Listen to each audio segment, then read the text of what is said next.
Salut et bienvenue dans ce deuxième épisode d'In Vivo Veritas.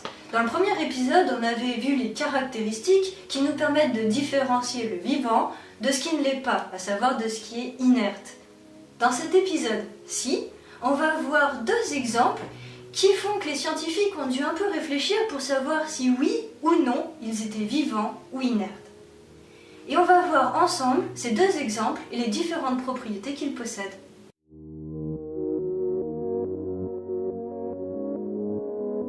Le premier cas que nous allons voir ensemble, c'est le cas du prion. Le cas du prion, non, pas celui-là. On parle de biologie, pas de religion. Non. Celui qu'on va aborder ici, c'est celui qui est responsable de maladies que nous connaissons bien, telles que la maladie de la vache folle ou la maladie de Creutzfeldt-Jakob.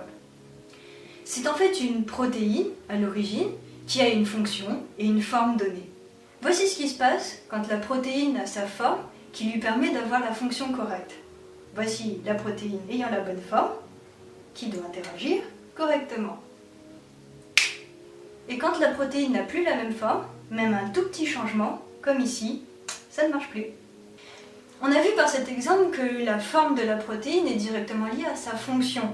Dans le cas de la protéine prion, non seulement elle a arrêté de faire sa fonction, mais en plus, elle a la particularité de pouvoir corrompre les autres protéines qui avaient la bonne forme. Prenons un exemple. Imaginons que la cellule est une usine. Cette usine possède des ouvriers qui vont remplir une fonction qui sera précise. Imaginons que certains ouvriers ont cessé de travailler.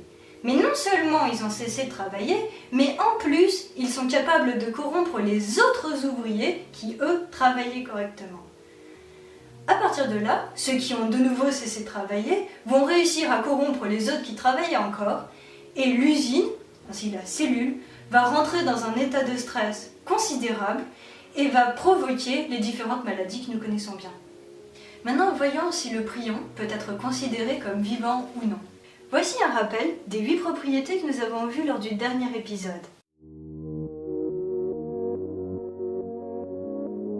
Complexe, oui, elle l'est. En revanche, pour la hiérarchisation et l'ordre, elle est toute seule et donc emboîtée dans rien.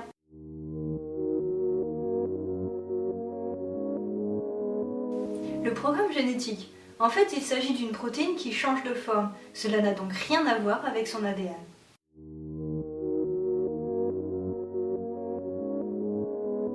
Le métabolisme. Non, toujours pas.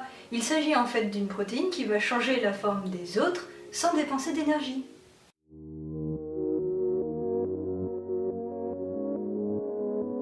La reproduction. Le prion est capable d'autoreproduction avec ses câlins corrupteurs rendant folles les autres protéines.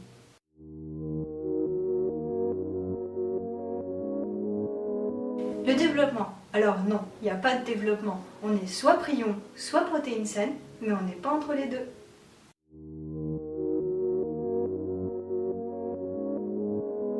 L'interaction avec l'environnement. Oui, alors carrément, oui. Si lui ne le fait pas, qui le fait ?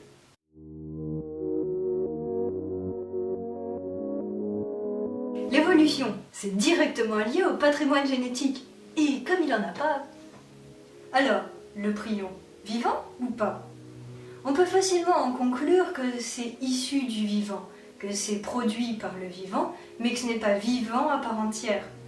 Vous pensez maintenant qu'avec des définitions claires et précises, et par cet exemple assez clair au final, il est facile de déterminer qu'est-ce qui est vivant de qu'est-ce qui ne l'est pas. Mais détrompez-vous. Le deuxième sujet est beaucoup plus complexe. Même aujourd'hui, dans le monde scientifique, il fait toujours couler beaucoup d'encre. Il s'agit en fait du virus.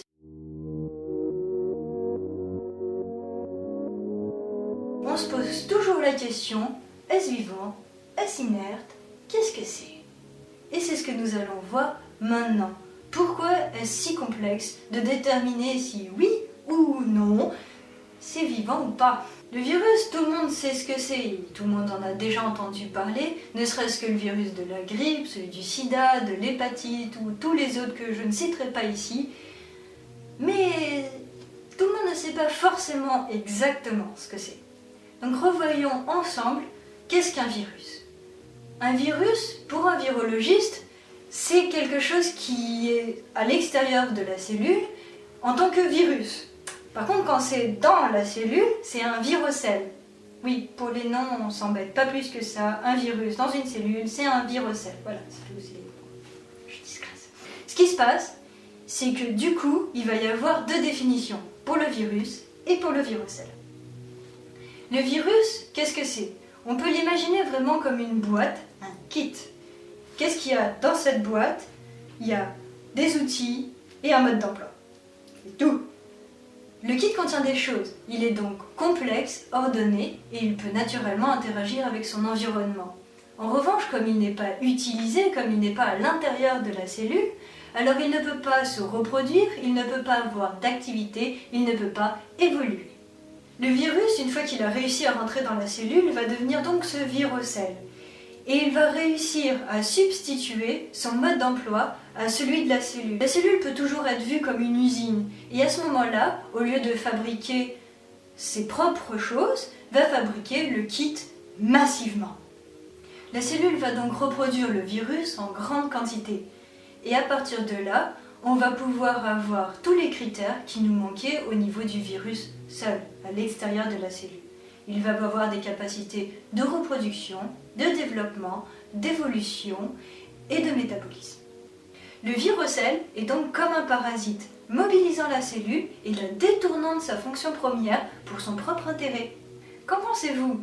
Faut-il vraiment différencier le virus du virocèle? Le virus est-il vraiment vivant? Je vous laisse en décider. Réfléchissez bien et pensez que la vérité est dans vous.